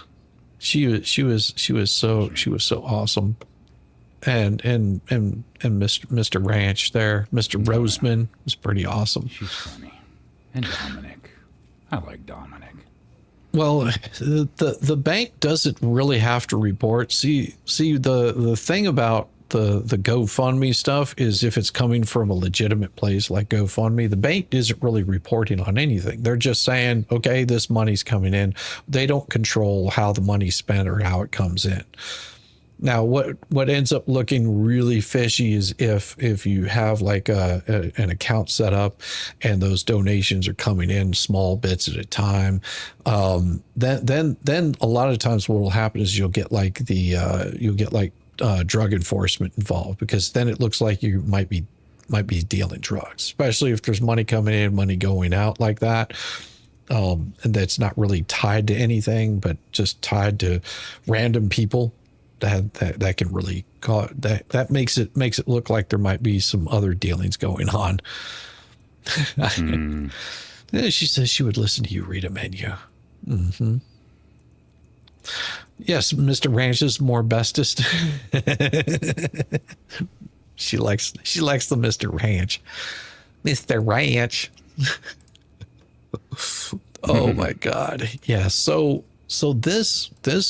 this whole case left lots of people like not wanting to do any sort of like, donate to these GoFundMes and all of those kinds of donations because of that.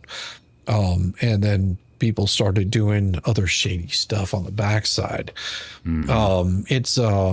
It's really one of those kinds of things that, once it all came forward, it was like, oh, so that's what was going on. Like they were just spending that money left and right. Now, smaller amounts they probably could have gotten away with a little bit easier until someone called attention to it. Then it probably would have like busted them pretty bad. Well, what threw me on it, my initial thought was it was more sketchy on her and her, husband or boyfriend at the time, whatever. Yeah, side. boyfriend. What really threw me for a loop was coming to find out after the fact that this homeless guy was actually in on it from the very beginning. Right. That's what threw me for a loop. Yeah, like, wait a minute, what?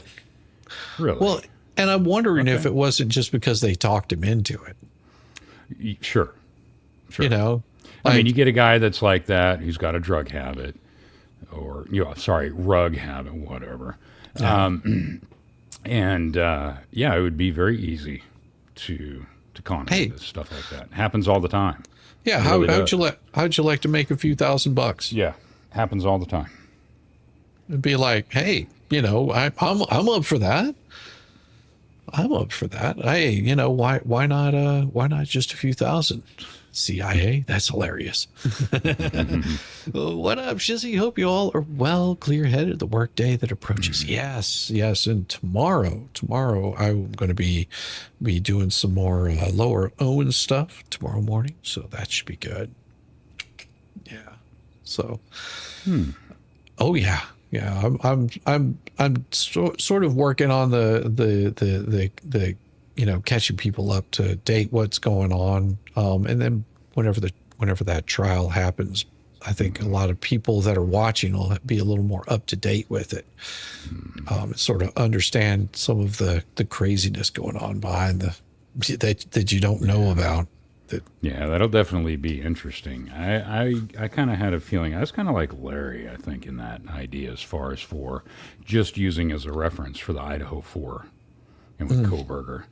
I kind of had a feeling something like that was going to happen.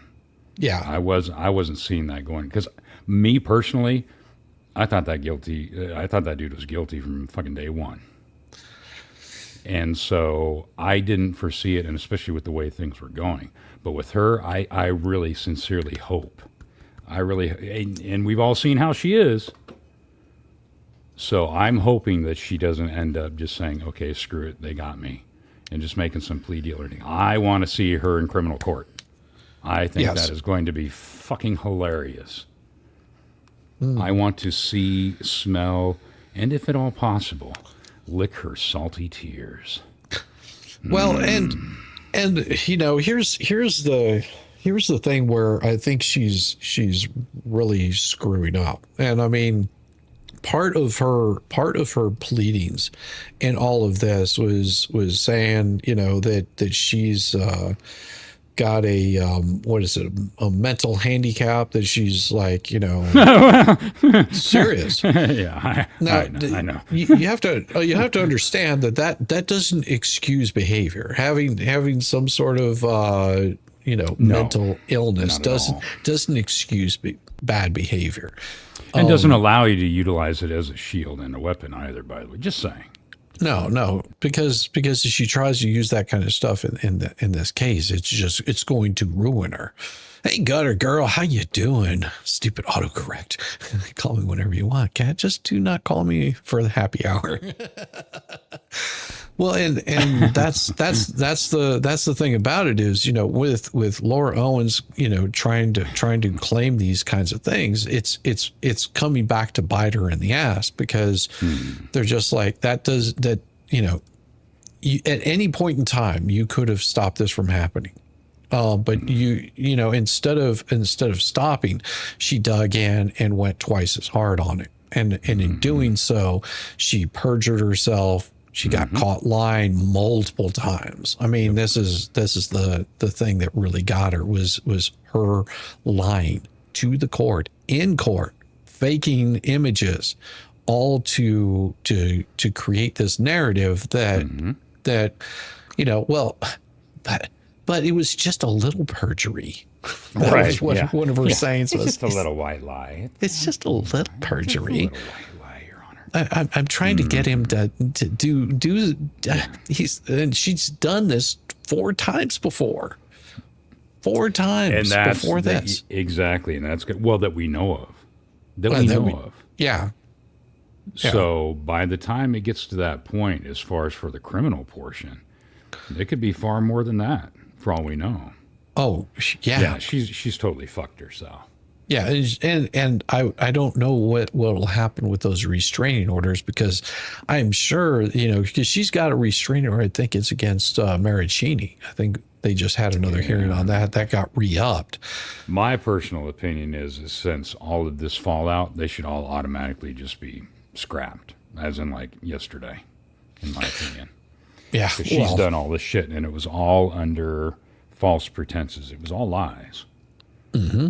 And those things screw people over. They screw up people's lives, as we've seen in many different cases, or I've seen as well. People get their rights taken away. People have this idea that there's an automatic, especially that's why I've got a problem with these red flag laws, because there is no presumption of innocence. You have to prove, literally, in those red flag cases, you have to prove your innocence, because your rights are instantaneously taken away. Absolutely.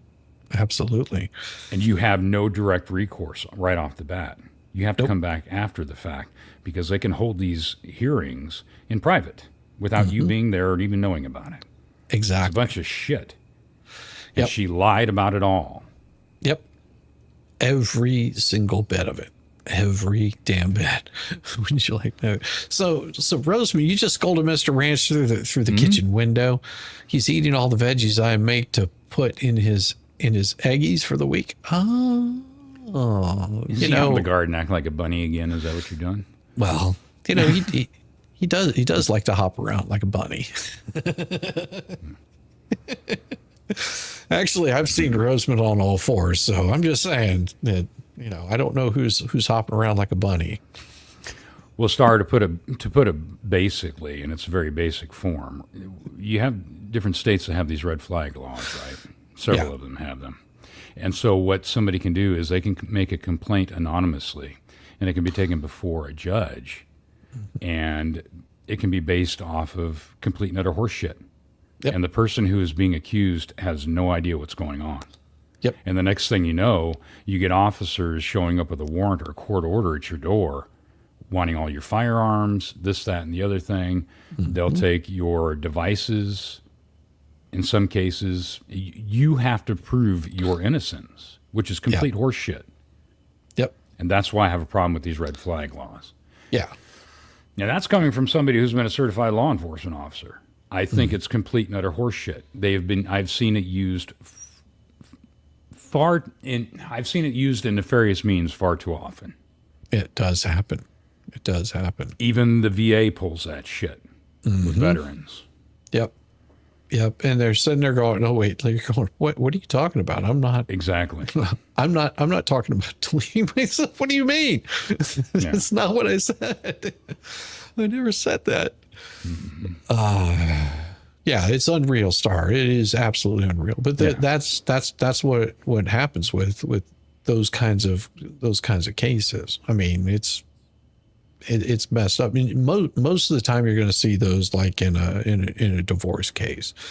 A lot of times, that's where a lot of those are coming from. You know, but it doesn't have to be either. I mean, even with just the political stuff that's gone on in the last 10 years or so. Yeah. We'll just say that from the first time Trump was in there.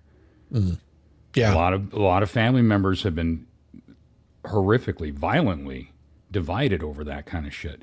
And you've seen that stuff happen as a result of that. Yes. And all they have to do is make an anonymous filing, an anonymous complaint. And it's complete horseshit. Yep. Absolutely. Playing for Dan Kurska. Yeah.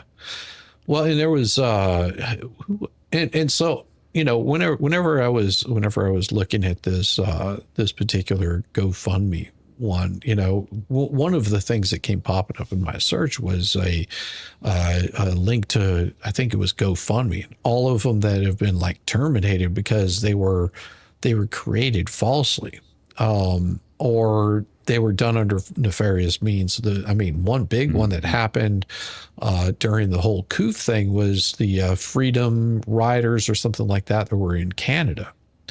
And everybody remembers that because we covered that one here. How the truckers were donating to this, to basically showing up and, explain their grievances for being locked down and not being able to do anything unless they went and got, some sort of like pinprick. That's basically what let's put it that way, pinprick. And they were refusing to do that. And the government actually came in and shut it down. Shut down that whole GoFundMe. So that's those are the kinds of weird things that happen. I had a friend up in Canada that was telling me how crappy it was, and he didn't understand. And you said these people are being really annoying and all kinds of stuff. And I was just like, man, I don't know. That's your country, not mine. He said, well, it's going to happen in yours. I was like, probably not. I mean, somebody might try, but it's like we have much broader freedoms than you do in Canada. Sorry, Canada, but we have a lot more freedoms than you do.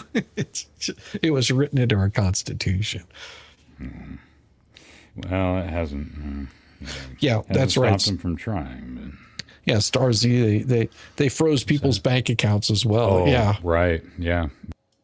Which sucks if you have like house payment to make, you have all kinds of other things to take care of. What happens? Imagine this. You're a father, and you're a truck driver, and you decide to donate to it. Now the thing is you're in a divorce, and you've got child payment. What is it? The alimony or some shit like that to pay. Now, if they lock up your bank account, guess what? You can't make that payment. Now you're in trouble, not only for whatever it is they're accusing you of. Now you're in trouble for not making your child custody payments and alimony payments and all that kind of crap. Now you're in trouble even more. See, this is where it gets really screwy. Snowball. Yeah. Still being held without bail in Alberta for his role in the Coots blockade. Yeah. That's the kind of stuff that happens. Yeah, it's crazy. Your husband asks once a month if he's in ALS. He can't poop without a proper amount of meds because he has no muscles. Oh, that sucks. Maybe that sucks. Stop the horn honking. Stop the horn honking. No, he was saying that he was being told it was absolutely horrible. I was like, have you been there? Do you know why they're doing this? He goes, yes, but they're killing grandma. I was like, okay. we can't have a serious conversation here. We're not gonna we're just gonna disagree. He's still a good friend. Still a good friend. I remember sending him my my old video card, because I had this old video card that was I replaced it, and he was like, yeah, my computer's crapping out on me. And he goes, I think it's a video card. And I said, well, I've got one. I'll send you. I need to replace mine anyway. And he was like, you sure? I was like, yeah, sure. Why not? I mean, I'm doing more graphic stuff than he was. So, I needed something that was a little more updated at the time. So he happily took it. I think he probably still has that same damn video card. No. Well, depends on what it is and what you do with it. I mean, he was. You also do a lot more video stuff and rendering and blah blah blah blah blah. So, or if it's somebody that does a lot of heavy game playing, like online game playing or something like that. Well, he does do, and both of us were playing some online games. But he I do much more high intense graphic video gaming than he does, whereas he was just like, yeah, I just play, like, I think it's like Qbert or something like that. Qbert? It's like, I don't really need a whole bunch of like high-end video graphics and stuff. It's I don't even remember what the stuff that he was playing, but I mean, it was just like, it works fine for this game, but he goes, I'm not playing like, into these newer games. I'm just playing like these older ones. Cutters. Keep moaning. Just here for the moan. Well, I know how to make Yamaha moan. Just kick him in the nuts. Yeah. That's the only way I can hit those high notes. So next Sunday, I want to get back into doing the spicy Sundays. I really want to get back into doing what those. Is next Sunday? It's the 8th. Yeah. No. Is it? Is it that? No. What am I talking about? No, it can't be that. It's the 14th. Never mind. 14th. Yeah. Just past that. God, it's yeah. Also this next week going to be continuing on with the Laura Owens transcript readings. If you're up for that. This week? I'm sorry, I was looking at something. You said this week? Yeah, this week. You up for that? Well, like what days are you talking about, you think? I don't know. I mean, I still have to get, on Now, are you board talking with about Deep doing it in Foster. the morning? No, those I'll be doing okay. at night. All right. Those I'll be doing at night. Yeah. I like you, man, but I'm not getting my crazy ass up that early in the morning. Shit, no, that's really early. Shit. No, nobody wants to get up that early. Serious, nobody wants to get up that early. But I mean, that's sort of what I'm working on. Is I'm hoping that because Mo and I, we end up crossing over so much that might be doing some more mornings with Mo kind of stuff, So we'll see. Hot Wings broadcast live. What? Hot Wings broadcast live? What? Chucky said, Shizzy, you and Yamaha need to do a Hot Wings broadcast live. Hot Wings? Why? I don't really like hot wings. I mean, do you like hot wings? I like honey barbecued wings. Yeah, see, I like lemon pepper. I don't know how hot that would be. Yeah. Yeah, no, I'd probably be shitting my brains out or puking my guts up.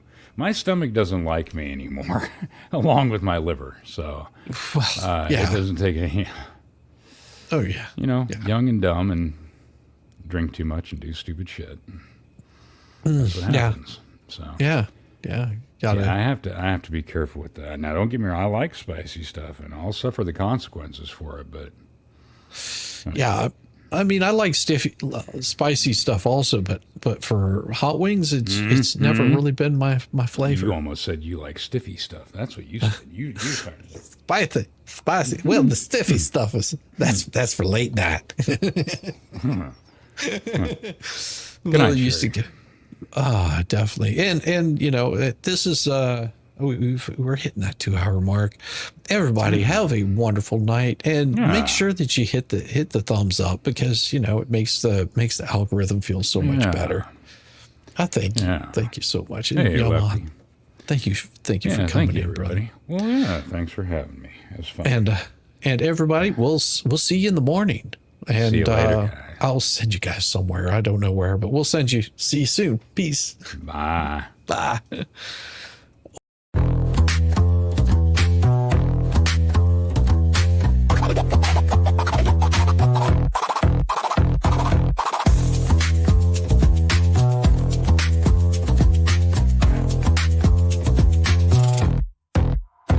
Oh, you thought I was done, bless your heart, but I'm still living rent-free, it's a work of art. Call me daddy, call me nut, call me the goat. You're paddling upstream while I'm running this boat. You say, I don't care, yet you're glued to the screen. Caught up in my glow while you stay unseen. Your shade's like a breeze, it's barely a draft. Meanwhile, I'm the Picasso of roasting your ass. You say you're over me, oh how cute, but here I am, still the star of your loop. You're my biggest fans, don't even deny, so grab some popcorn when daddy goes live. Live.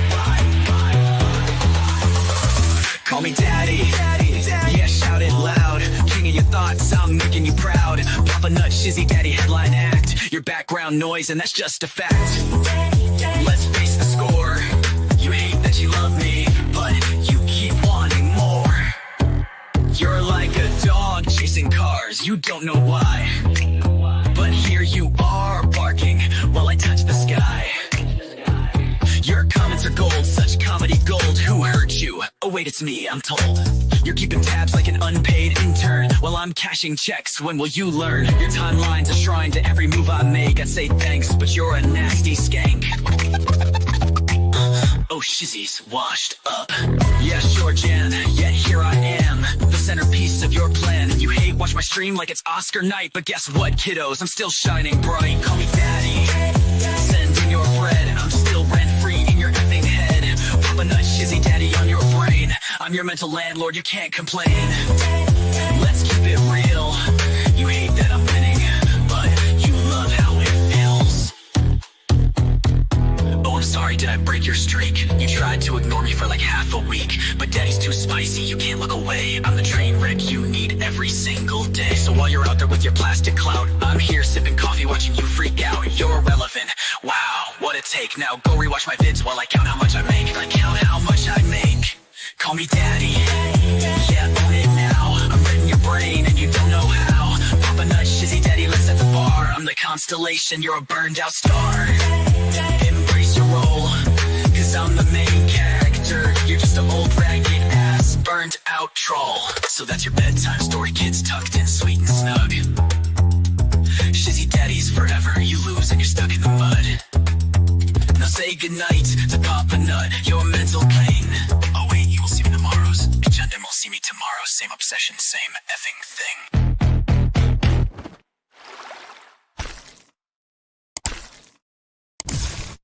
Sorry, no one's live.